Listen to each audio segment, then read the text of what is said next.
यार इन रैंकिंग्स की मतलब क्या वैल्यू है? आई मीन अगर आपके जो प्लेयर्स रैंकिंग में ऊपर जाते हैं, अगर वो आपको मैचेस नहीं जिता पा सकते तो फिर बेकार है ना। मतलब फिर क्या करना है हमने, इस रैंकिंग्स का अचार डालना है। मतलब जब हम मैच ही नहीं जीत सकते, प्लेयर हमें मैच ही नहीं जिता सकते हैं। और मैं काफ़ी अर्से से ये बात कह भी रहा हूँ और मैं मतलब मेरे जहन में रहती भी है, क्योंकि अपना तो पूरा 24 घंटे क्रिकेट और स्पोर्ट्स पे गुजरता है। अब कि कुछ प्लेयर्स हमारी टीम में ऐसे हैं यार कि जो कि अच्छे प्लेयर्स हैं, मैं ये नहीं कहता कि बुरे प्लेयर्स हैं, दे आर क्वालिटी प्लेयर्स, लेकिन unfortunately I mean they are not as good as they are made out to be.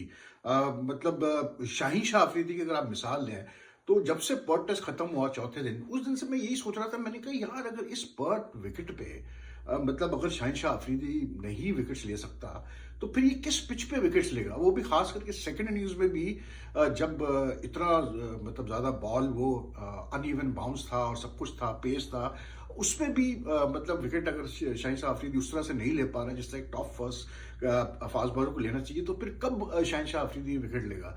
मतलब जो डेब्यूटेंट्स हैं खुर्रम शहजाद और आमिर जमाल, वो मिलके कोई तकरीबन कोई 12-13 विकेट्स ले जाते हैं 15 विकेटों में से अपने डेब्यू टेस्ट में, और शाहीन नहीं ले पाता है। तो ये it led me to wonder.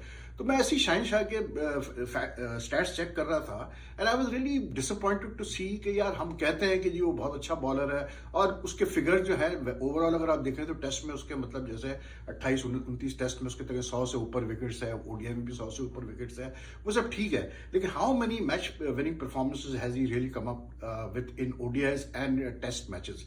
Like कैसे बोलते हैं, मैं T20 की बात नहीं कर रहा हूँ। और ये जहन में रखिए कि शाहीन अब कोई नया प्लेयर नहीं है, 2018 में इसका डेब्यू हुआ है सारे फॉर्मेट्स में for Pakistan. That means he is been playing for now 5 years. Now 5 years is a long time for a bowler to like progress and hone his मतलब master his skills and talents. मैं अगर शोएब अख्तर की बात करूं, मोहम्मद आसिफ की बात करूं, उमर गुल की बात करूं, आमिर की बात करूं, वसीम वकार वगैरह तो मतलब बहुत पुरानी की बात, इमरान वगैरह तो छोड़ दें, लेकिन ये सारे फास्ट बॉलर जिनका इतना हम गुण गाते थे, उसकी वजह ये थी कि if you look at the career averages, if you look at the career down the line, कहीं ना कहीं ऑन एंड ऑफ ये मतलब मैच विनिंग परफॉर्मेंस इनकी आती थी, मैच विनिंग स्पेल्स इनके है। अगर मैं शोएब अख्तर की बात करूं तो मुझे याद है वो वहां पर कोलंबो में 2002 में आई कवर्ड दैट मैच, क्या उसने मतलब स्पेल किया था, या फिर डरबन में जैसे 2000 कैसे बोलते 1998 में उसने साउथ अफ्रीका को उड़ा के रख दिया था, मैच पाकिस्तान में मैच जीत गया था। या इवन आप वकार वसीम के ले लें, वकार वसीम का ये हाल था कि मतलब दे वर सो गुड कि मतलब टीमें जो है वो अगर उनको 100 का टारगेट मिलता था तो उनकी टांगे कांपती थी बैट्समैनों की कि हम 100 भी कर पाएंगे नहीं कर पाएंगे। They were so good, like they were so used to taking 5 and 4 wickets and 6 wickets.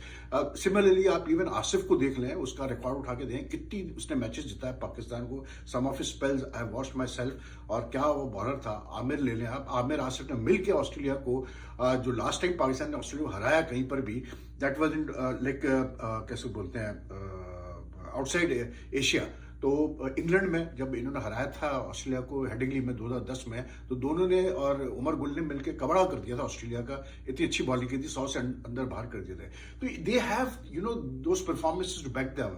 What does Shaheen Shah Afridi have so far? यार हम इतना मतलब शाहीन करते तो हैं, लेकिन I mean except for a few spells in T20 cricket में, मतलब I will give you example. एक फास्ट बॉलर जो होता है ना, इंपैक्ट फास्ट बॉलर जो होता है, वो कभी भी 100 रन देके नहीं विकेटें लेता, वो हमेशा विकेटें लेता है in a clutch and he takes it for very less runs. That shows that he is a world class bowler.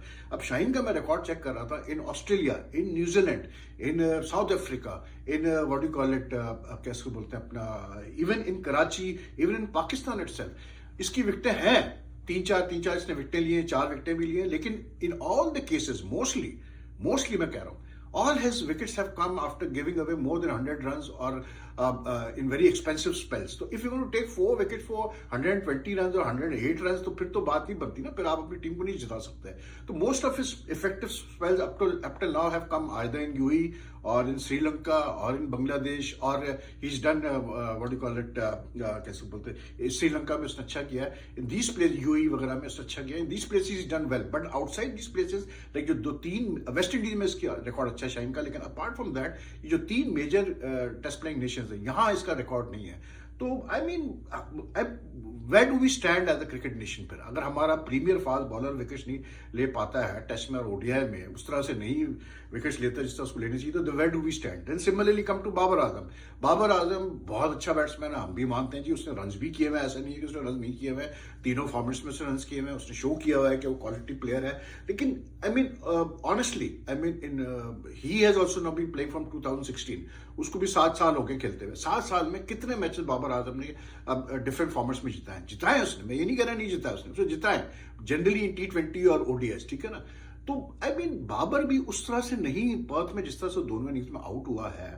I just feel कि यार if Pakistan is to retrieve something from this test series, अब ये जो Melbourne और Sydney में matches रह गए, test matches रह गए हमारे अगेंस्ट ऑस्ट्रेलिया। देखिए ये दोनों वेन्यूज ऐसे हैं जहां पाकिस्तान का रिकॉर्ड अच्छा है ऑस्ट्रेलिया में, ये मैं बता दूं। Pakistan has won test matches and Pakistan generally has done well at these venues. तो चांस तो है पाकिस्तान का, इसमें कोई दो राय नहीं, but for that to happen I feel कि शाहीन शाह अफरीदी को अपना बिल्कुल एक डिफरेंट तरीके से परफॉर्म करना पड़ेगा, इम्पैक्टफुल परफॉर्मेंस देनी पड़ेगी, तो फिर जाके पाकिस्तान के चांसेस हैं कि वो कुछ कर सकते हैं इन दोनों वेन्यूज में। वरना तो अगर if is going to repeat the same way he has been bowling over the last few years, specially in red ball cricket, तो फिर तो आप भूल जाएं।